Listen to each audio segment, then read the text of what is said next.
yookiin dhabatayu.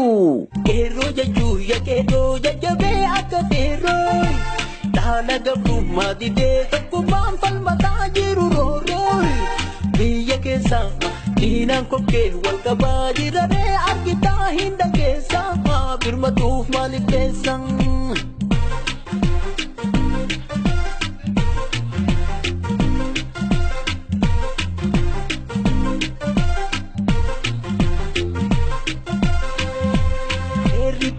Dargaggeetti keroo jechuun dargaggeessa dhaloota bor biyya dhaaluu humna guddaatti murteessa.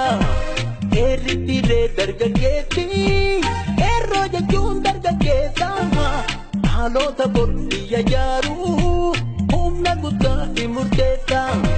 Dhaaga himee yaa wayyaanee gaaffii takkaan si dhiyeessa.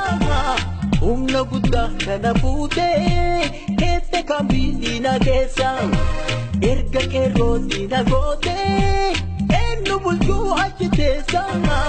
Erga keroo diina gootee eenyu bulchuuf achi teessa.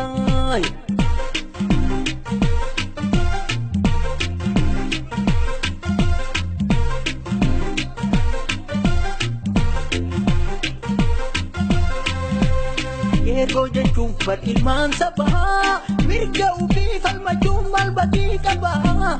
Keroo jechuun ilmaan sabaa mirga ofii falmachuun maal batii qabaa.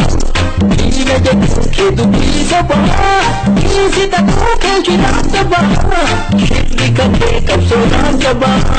Keroo miti siitu qormaataaf dhiyaatee godhamuu qabaa.